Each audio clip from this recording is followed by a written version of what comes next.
या देखने से हम पता नहीं लगा सकते कि या सच में वो संत है या फिर वो? देखो, वस्त्र पहने हुए को आप कैसे पहचान सकते हो? जिसने वस्त्र ही पहन लिए, आप कैसे पहचानोगे कि हाँ भी साधु है कि असली है कि नकली है? वो तो उससे जब आप पूछोगे, कुछ ज्ञान लोगे तभी तभी पता लगेगा ना। आज कई बार ऐसा तो होता है कि भगवा पहना और ऊपर से लेदर की जैकेट भी पहनी है। बस वही है ना। लेदर क्या हो गया? चमड़ा हो गया। चमड़ा थोड़ी साधु को लौटा पहनना। ये संसार है, यहाँ हर तरह के लोग हैं। बाकी जहाँ पाप है वहाँ पुण्य भी है, जहाँ पुण्य वहाँ पाप भी है। लेकिन कहीं ना कहीं पुण्य का जो पल्ला है वो भारी है, तभी धरती बची हुई है। जी जी जी। आपने कभी जैसे एंटिटीज़ पर आप विश्वास रखते हैं? जैसे हमने काफ़ी पॉडकास्ट में भी बात की है, डायन, चुड़ैल, ब्रह्म राक्षस। एक 1.5 फुटिया एक नई चीज़ निकली है आजकल। 1.5 फुटिया नहीं होता है वो आज नई नहीं निकली है, पुराने से ही है। हाँ, बातें आजकल चली है उसके बारे में कि कहते हैं वो करोड़ों का बिकता है और बिजनेसमैन उसे लेते हैं और वो काम फटाफट करता है, पैसे की बरसात करता है। क्या है ये 1.5 फुटिया? अरे कुछ नहीं, ये पैसों की बरसात वाली बातें सिर्फ सुनने में आती है, करने में आज तक मैंने भी नहीं देखा। अच्छा। कुछ वो करते हैं कि ये अपना वो फल ये लिया, उसको उससे करोड़ों की बरसात होती है, अग्नि जलाएंगे, वो करेंगे, लेकिन आज तक कोई होते नहीं देखा है मैंने भी। क्योंकि ये विद्याएं होती हैं, लेकिन विद्याओं का असली ज्ञाता नहीं है ना। ऐसा नहीं है, विद्याएं हैं, विद्याओं के जानकार असली नहीं है। 1.5 फुटिया एक एंटिटी है मतलब? हाँ हाँ है। बाकी जो ये डायन चुड़ैल वाली जो बात है, उसको मैं सच मान सकता हूँ। क्योंकि जब मैं पढ़ता था तो मेरे साथ बीती हुई है। क्या बात है? जब मैं पढ़ता था तो मैं मथुरा पढ़ता था, वृंदावन में। जी जी जी। तो मैं पंजाब आया था। हाँ जी। लुधियाना जा रहा था मैं। जी जी। तो लुधियाना से वापसी आते हुए हमारी गाड़ी में बैठे थे। एक्चुअली हम लोग भोजन करने के लिए होटल में रुके। जी जी। तो होटल वालों ने बोल दिया कि यहाँ खाना नहीं है। अच्छा। तो जब होटल से बाहर निकले तो कोई था वहाँ पे।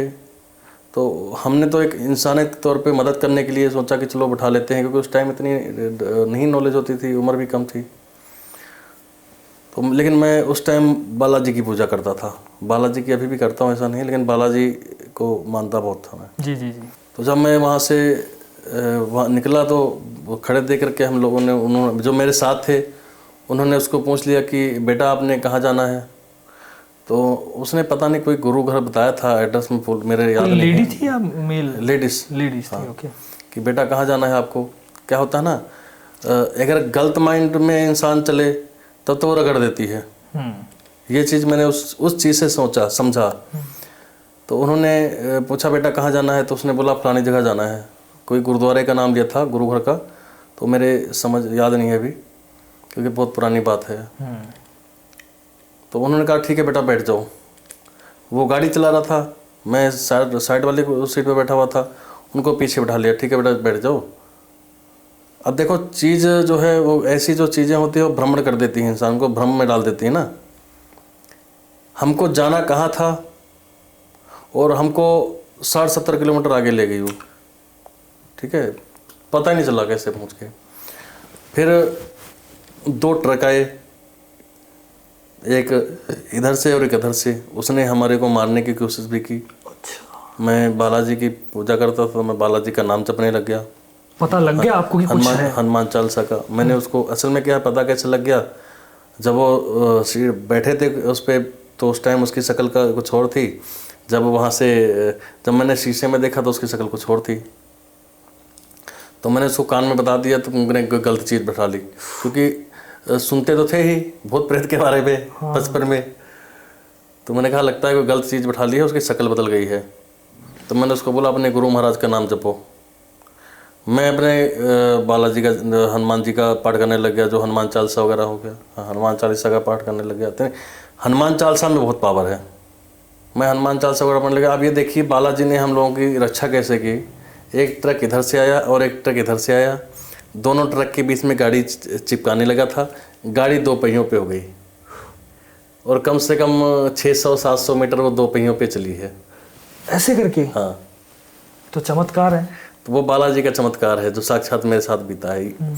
उस दिन से मैं मानता हूँ, क्योंकि पहले मैं भी नहीं मानता था इतना क्योंकि सुना ही था, देखा तो कभी था नहीं। उस दिन देख लिया तो एक्सपीरियंस हुआ। उसको ला करके फिर हमने एक धार्मिक स्थल आया, कोई बड़ा सिद्ध स्थान था। तो फिर मैंने उसको बोला कि देखो ऐसा है, मैं समझ गया हूँ कि तू कौन है, थोड़ी दिलेरी रखनी पड़ती है। आपने तो दिलेरी दिखाई। हाँ। क्योंकि वो पहला चांस था जिंदगी का जो कोई गलत चीज़ मेरे साथ बैठ गई है। और भी खुली आंखों से आपने ना। तो मैंने कहा देखो मैं समझ गया हूँ तू कौन है। क्योंकि उसने पहले ना एक बार गाड़ी रोकने की कोशिश की थी हमारी। बात करती थी वो है गाड़ी में बैठ के? नहीं, उसको जब उसने पीछा बोला ना कि बेटा कहाँ जाना है तो बोली। उसके बाद में जब भी पूछे उससे कोई बात पूछे कि बेटा आप कहाँ से हो, तो वो इतना बोले तू गड्डी चला, तू गड्डी चला, मतलब तू गाड़ी चला अपनी। अब पंजाबी में बोले। हाँ। तो हम लोग फिर वहाँ से जब जा रहे थे तो एक ना रास्ते में शमशान घाट पड़ता है। तो जब शमशान घाट आया तो उसने बोला गाड़ी रोक दो, जो पीछे बैठी थी। तो मैंने उसको बोला गाड़ी यहाँ मत रुकना, तुम सीधा चलते रहो। कुछ हड़गम तो मचाया होगा उसने गाड़ी में? बहुत। उसने 2 बार गाड़ी खत्म करने की कोशिश की, वो मेरे बालाजी ने बचाया। उसके बाद में फिर मैंने उसको बोला कि तू जहाँ मैं कहूँगा वहीं गाड़ी रोकना। अब मैं अपना बालाजी का पाठ कर रहा हूँ। बहुत सिद्ध स्थान है, मैं जगह का नाम तो नहीं अभी ओपन करूँगा। तो वहाँ पर गया मैंने उसको बोला देखो ऐसा है, मैं समझ गया हूँ तू क्या है, तू ये समझ ले कि मैं कौन हूँ। ठीक है, अगर यहाँ तक आ गया हूँ जिंदा तो समझ ले कुछ तो होऊंगा ही। परमात्मा का बच्चा तो हूँ। अगर तू निकल ले तो ठीक है, नहीं तो मैं गाड़ी अंदर लेके जा रहा हूँ। और अंदर लेके चला गया तो तेरी तू बाहर नहीं आ सकेगी। फिर ये ध्यान रखना, अगर इस दरबार के अंदर लेके चला गया। उसके बाद गाड़ी की ताकी पिछली खुली, कब हो गई, हवा में उड़ रही है, ताकि अपने आप बंद हो गई। मैंने उसको बोला बेटा भगा गाड़ी। गाड़ी भगा के हम लोग निकल गए कम से कम 20 किलोमीटर आगे, 20-22 किलोमीटर आगे। कहते हैं ना कि जो नेगेटिव चीज़ है ना वो आपको जल्दी कवर करती है, वो जल्दी आपको अपनी तरफ खींचेगी। पॉजिटिव चीज़ थोड़ी लेट खींचेगी, क्योंकि पॉजिटिविटी की तरफ इंसान थोड़ा लेट जाता है, लेकिन नेगेटिविटी तरफ ज़्यादा भागता है। बिल्कुल बिल्कुल। तो वो मेरी ज़िंदगी का पहला एक्सपीरियंस भी था कि 20-22 किलोमीटर आगे जाने के बाद में जो मेरे साथ गाड़ी चला रहा था कहता कि बाबा जी एक बार देख के आए, क्या है वो, कहाँ गई वो। 22 किलोमीटर वापस जाके हम फिर आए उस रोड पे उसको देखने के लिए। अच्छा, फिर वापस आए? हाँ, उसको देखने के लिए। क्या बात है। फिर मैंने उसको बोला कि तो गाड़ी ले चल, कोई बात नहीं, देख लेते हैं, तेरा शायद देख लेते हैं, मेरा भी देख लो, मेरी भी सोच देख लो ना, दिमाग मेरा भी काम नहीं किया। हम लोग गए, हमारे आगे से ये रात उस टाइम सुबह हो गई, मेरे ख्याल से 2:30-3 बज गए होंगे सुबह के। हम लोग निकल रहे थे, हमारे आगे से 2 गाड़ियां गई, किसी को उसने हाथ नहीं दिया। जब हम लोग उस रोड पे पहुंच गए जिधर फिर वहीं पर ही खड़ी थी? नहीं, उधर नहीं, उससे 200-300 किलोमीटर 200-300 मीटर आगे। ओके, 200-300 मीटर आगे निकल गई थी। तो हम लोगों ने कहा कि चलो देख लेते हैं क्या फर्क पड़ता है। जाते 2 गाड़ियां हमसे आगे निकली, उसने किसी को हाथ नहीं दिया। उसके आसपास में भी कुछ लोग जा रहे थे, पता नहीं सुबह का टाइम था, शायद सैर कर रहे होंगे, तो पता नहीं शायद उनको भी नहीं दिख रही थी। जैसे ही हमारी गाड़ी आगे आई वो 4 फुट ऊपर उठ गई और ऐसे ऐसे करने लग गई रोकने के लिए। 4 फुट ऊपर मतलब? हाँ, 4 फुट ऊपर उठ गई और ऐसे ऐसे करने लग गई। हाँ। अच्छा। तो मैंने उसको बोला बेटा आप गाड़ी मत रोकना, बालाजी ने एक बार बचा लिया, अब तुझे रगड़ देगी वो भी। अब नहीं उतरेगी, ये बैठ गई तो ये ध्यान रखना। फेस कैसा था उस समय? उस टाइम तो एक लड़की के फेस था। हाँ, शुरुआत में। हाँ, और जब पीछे बैठ गई तो प्रेत के जैसे कह सकते हो, एक बूढ़ी बुजुर्ग औरत वह बन गई। और जब हमने उतारी, जब हमने उसको दोबारा देखा, उस टाइम फेस उसका अलग था। मतलब उस टाइम उसने 3 रूप बदले। 3 रूप बदले। तो ये एंटिटी क्या, किस नाम से, चुड़ैल या डायन, क्या बोल सकते हैं इसको? अब इसको ना चुड़ैल बोल सकते हैं ना डायन बोल सकते हैं। उस टाइम कोई हमारे मिलने वाले भगत थे, उन्होंने मुझे बताया इसको शायद स्लेटा वगैरह कुछ बोलते हैं पंजाब में। हाँ, हिमाचल में भी स्लेटा बोलते हैं। उसमें क्या है कि वो आपको हाथों से अपना हाथ ला के कुछ नहीं कर सकती, वो आपको नुकसान एक्सीडेंट वगैरह करा देगी। क्योंकि उन्होंने बताया, क्योंकि हमको मालूम नहीं था कि कौन था वो जो भी है, लेकिन उन्होंने बताया कि वो स्लेटा था और आप लोगों को ख़त्म करने की कोशिश की उसने, क्योंकि जिस जगह पे आप लोग रुके थे वहीं पर उसका एक्सीडेंट से मौत हुई थी। और वो एक ब्याही हुई लड़की है और वो ब्याह के जा ही रही थी तो एक्सीडेंट से मर गई थी। उसका हस्बैंड जो है वो बच गया था और ये मर गई थी। उन्होंने आप ही को क्यों चूज किया फिर? हमको नहीं, औरों को भी चूज किया, सबको करते जो मौके पे फंस गया मेरे जैसा। तो किसी के मरने से उसे क्या फायदा? उसको नुकसान भी क्या है? हाँ। जिस वो अगर इस जोनी में आके उसने सोचना नहीं ना कि फायदा है कि नुकसान है, वो तो शरीर ढूंढती है। शरीर ढूंढती है, हाँ। आपने दम दिखाया लेकिन उस समय आपने, हम जैसे हो कोई तो क्या है, थोड़े दिलेरी दिखाई बालाजी के नाम से, नहीं तो शायद हमारा भी नुकसान होता। अंदर से तो घबराहट हो रही होगी उस समय। पहले बार के चांस तो घबराहट तो होती है। अब तो जब कोई भी आ जाए तो डरते नहीं है। अब तो कुछ भी आ जाए, अब तो जो मर्जी आ जाए। अब तो माँ बगलामुखी बैठ के मेरे बालाजी साक्षात बाहर बैठे हैं। हाँ। इसके अलावा कोई बड़ी एंटिटी आज से सामना हुआ हो आपका किसी का, अभी तक आपको लगा कि ये सबसे भयानक एंटिटी है? ऐसे तो जो है जैसे कई चीज़ें आई चली गई हैं, तो जैसे घर में कोई प्रॉब्लम होती है किसी के, जैसे बताया हमने आपको, जी। कोई प्रेत यूनि में पड़ जाता है, उसको ठीक करना और सो चीज़ें होती हैं। प्रेत भी कभी परेशान करते हैं आपको? प्रेत अगर देखो क्या होता है कि आपका कोई दुश्मन है और मैं आपको बचाऊंगा तो पहले आपका दुश्मन मुझे ठोंकेगा, क्योंकि मैं आपको बचा रहा हूँ ना, तो दुश्मन आपका पहले मुझे तो मारेगा कि ये मर गया तो इसको तो मार ही लूँगा।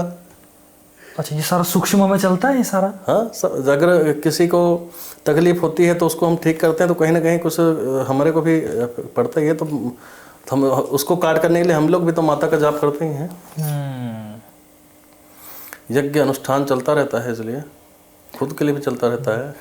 और मैंने ये भी सुना है कि हर इंसान को यज्ञ करने की आदत रखनी चाहिए। हाँ, और जरूरी नहीं कि आप किसी के लिए करो, अपने लिए सीखो। हाँ, अपने घर पे खुद भी कर सकते हो।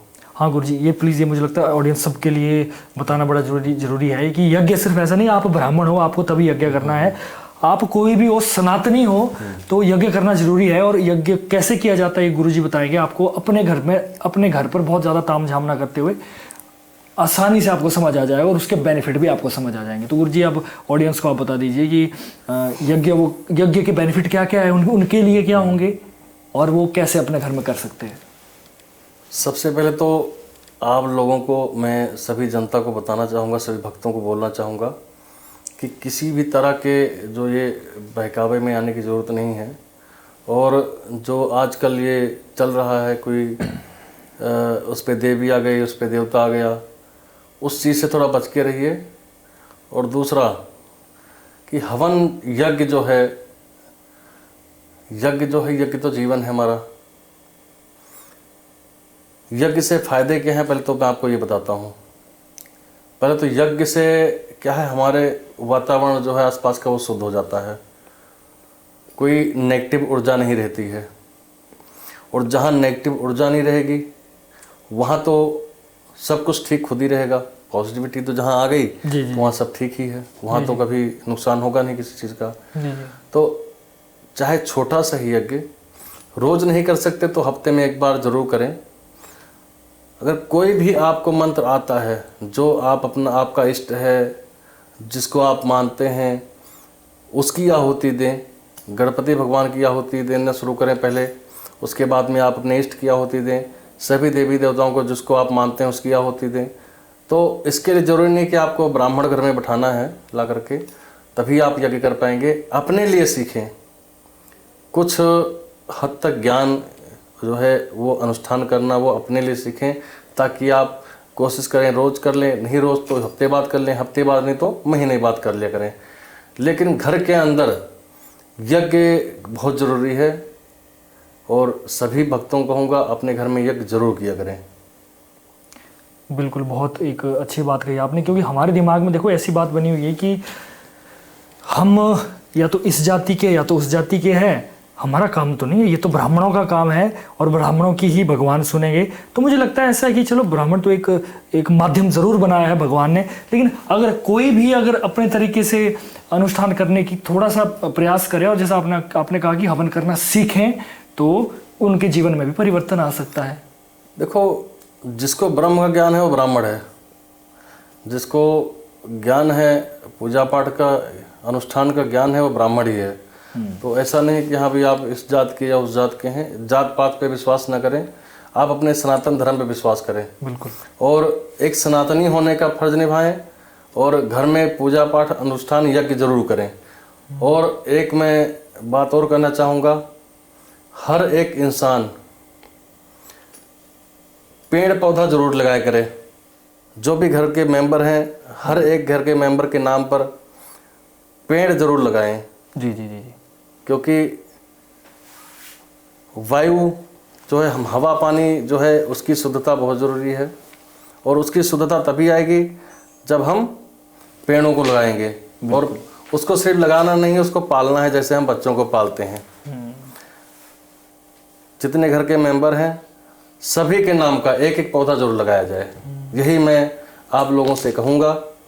और माँ बगलामुखी माता से अरदास करता हूँ और विनती करता हूँ कि आप सभी को स्वच्छ रखें और सुखी रखें और आप सभी की मनोकामनाएं पूरी करें।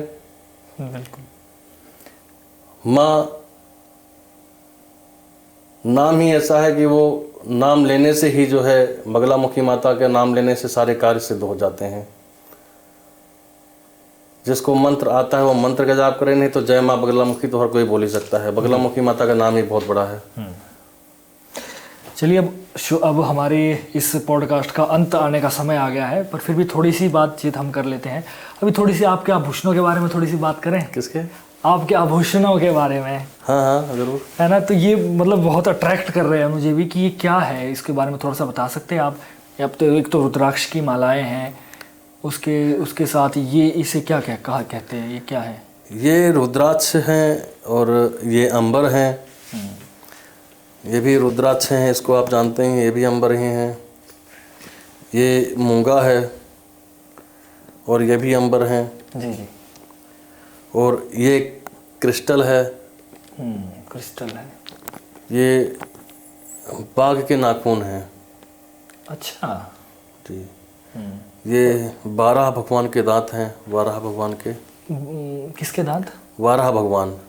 12। अच्छा अच्छा, ओके ओके, हाँ ओके, समझ गया। स्वर जो उस क्या है, उस वो शब्द तो हम नहीं बोल सकते ना। हाँ। ये आपको पता है, पृथ्वी से जब भगवान विष्णु वाराह का रूप रख के पृथ्वी निकाल के लाए थे पाताल लोक से, तो ये उनको वो पूजनीय माना जाता है। जी, और तंत्र विद्या के लिए भी सहाय माना जाता है। और वैसे भी इसका क्या, एक आपको छोटा से फायदा ही बता देता हूँ इसका बहुत बड़ा।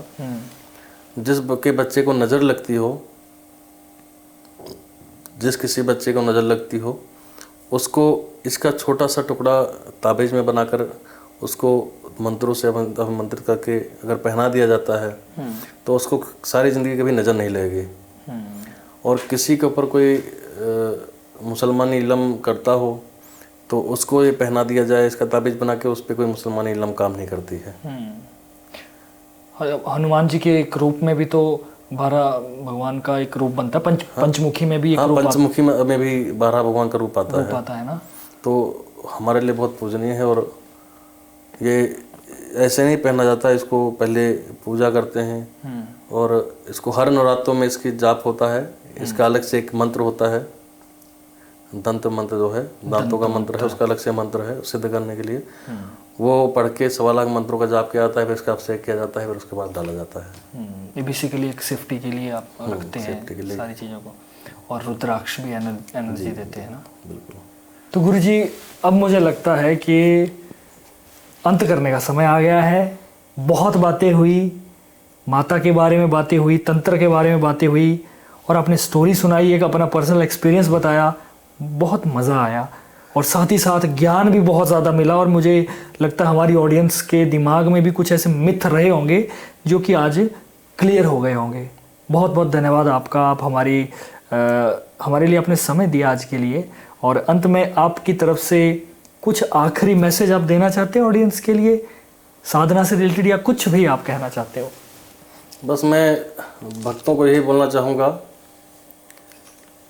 कि जो मैंने पहले भी बोला है कि यज्ञ ही हमारा जीवन है। यज्ञ जरूर किया जाए, क्योंकि यज्ञ से वातावरण शुद्ध होता है और जो नकारात्मक ऊर्जा है वो ख़त्म होती है। और दूसरा पौधा, ये पौधा जरूर लगाया जाए अपने घर में। ये आज के समय में इसकी बहुत ज़्यादा ज़रूरत है हमारे देश को, क्योंकि पेड़ काटा जा रहा है, लगाया नहीं जा रहा है। लगाने वाले जो कुछ भक्त लोग लगा भी रहे हैं, लेकिन फिर भी हर कोई इंसान अपने घर से जितने भी मेंबर हैं सबके नाम का एक एक पौधा जरूर लगाएं। और माता आप लोगों की मनोकामनाएं पूरी करे। माँ से अरदास करेंगे आप सभी सुखी रहें, सभी की रक्षा करें माता, और कारोबार में वृद्धि दे, सुख शांति प्रदान करे। यही मैं कहना चाहूँगा लास्ट में आपको। मेरी तरफ से आप सभी को जय माता बगलामुखी, जय माँ काली। जय माता दी। अगर कोई मंदिर आना चाहता है तो कुराली में ये माता बगलामुखी का मंदिर है, आइए दर्शन कीजिए, सबको आशीर्वाद मिलेगा। और मैं भी आया था तो मुझे बहुत अच्छा लगा आज आकर।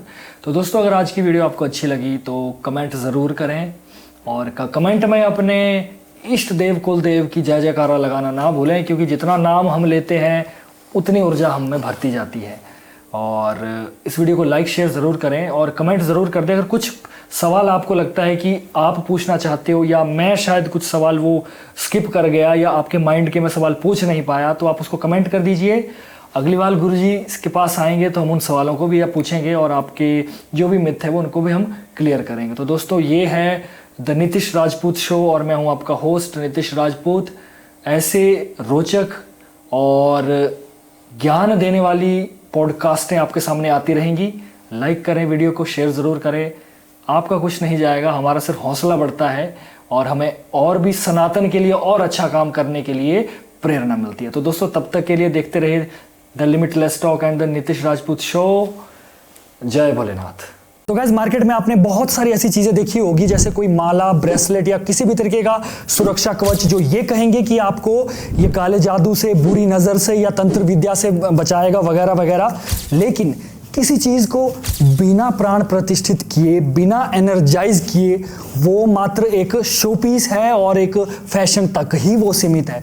इसलिए हम आपके लिए लेकर आए हैं 100% ओरिजिनल रुद्राक्ष के प्रोडक्ट्स, जो कि हमने खुद महादेव के मंदिर में, शिवलिंग में प्रतिष्ठित किए हैं और उनको एनर्जाइज किया गया है, जो कि आपको किसी भी तरीके की बुरी नजर, काला जादू या तंत्र विद्या से आपकी रक्षा करेगा और आपके अंदर बहुत सारी पॉजिटिविटी लाएगा। तो गाइस, इसमें बहुत सारे हमारे प्रोडक्ट्स हैं, जैसे तरह तरह की मालाएं हैं जो कि आप जाप भी कर सकते हो और उनको पहन भी सकते हो। इसके अलावा नज़र सुरक्षा के लिए ये प्रोडक्ट्स है जो कि आपको बुरी नज़र से बचाएंगे, और इसके साथ ही ब्रेसलेट्स है। तो गाइस, अगर आप लेना चाहते हो हमारे प्रोडक्ट तो हमारे वीडियो के डिस्क्रिप्शन में जाइए, वहां पर हमारी इंस्टाग्राम आईडी होगी, वहां पर आप प्रोडक्ट चूज कर लीजिए और अच्छा लगे तो ज़रूर लीजिए। तो तब तक के लिए देखते रहिए द लिमिटलेस टॉक। जय भोलेनाथ।